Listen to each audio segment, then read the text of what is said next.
بسم الله الحمد لله وبه نستعين على أمور الدنيا والدين وبعد walaalaha iyo dadweynaha daawanaayo waxaan ku salaamayaa salaamta islaamka assalaamu calaykum salaam kadib waxaa la yiraahdaa magacayga Sheekh Xasan Cabdi Cabdullaahi oo kamid ah golaha sare ee muslimiinta magaalada Gaaris aniga waxaan kamid ahay dadkii Gaaris ku soo guuleystay halyeeyada wadanka ee 200 ee wadanka sanadkan wuxuu madaxweynaha iyo wadanka u aqoonsaday 200 ruux inay yihiin halyeeyaha ama geesiyaasha wadanka marka arintaas ilaahay baa mahad leh ilaahay baa meesha ayada gaarsiiyay marka kadib ilaahay mahadiisa waxaan mahad labaad u celinayaa dawladda Kenya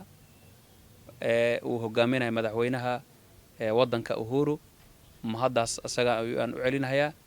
maadaama uu i aqoonsaday halyeeyaha wadanka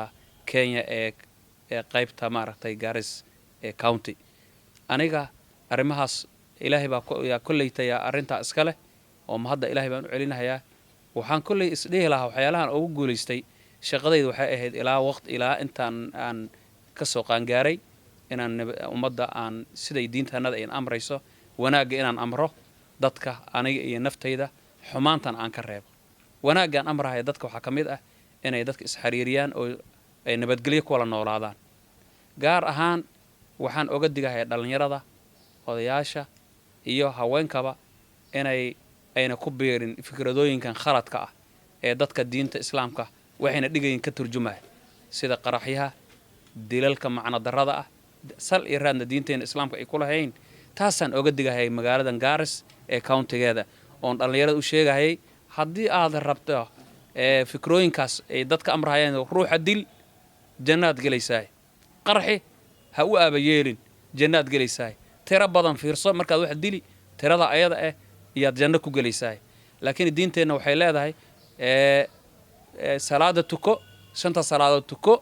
jannada ilaahay salaado la tukada assalaamu calaykum waa anigoo ku magac dheer amran aadan shabeel nickname-kana habboon aadan shabeel oo ku guuleystay sanadkan sujaayaasha madaxweynaha gacanta uu siiyey oo wadan walba county walba wadanka ka imaadeen sidaan aniga hadda lii xil saaray sujaanimada ay dawladana ii siisa certificate iyo methodskoodi iyo kibaandadooda kaarkaygan aan haysto maxaan ku helay sujaanimada oon isku soo saaray inaan xaqi wadankayga iyo dhulkayga anoo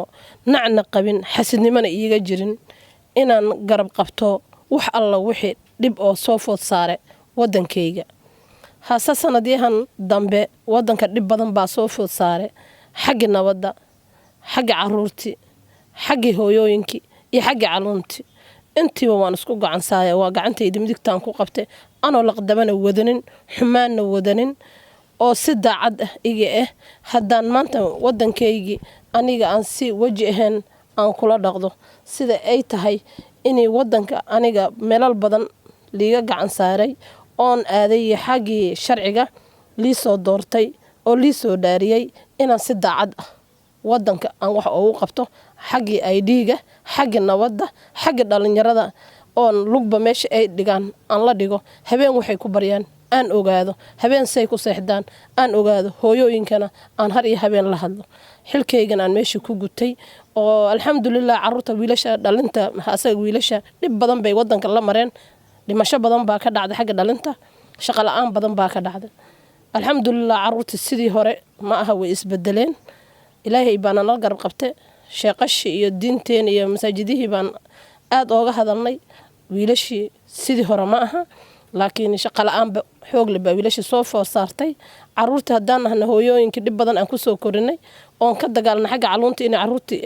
ay akhristaan shahaadadoodana ayagoo lacag gacanta ku wada haystaan inay sariirta wiilashii stress ay la saaran yihiin ay wax walba waalidkooda ay weydiinayaan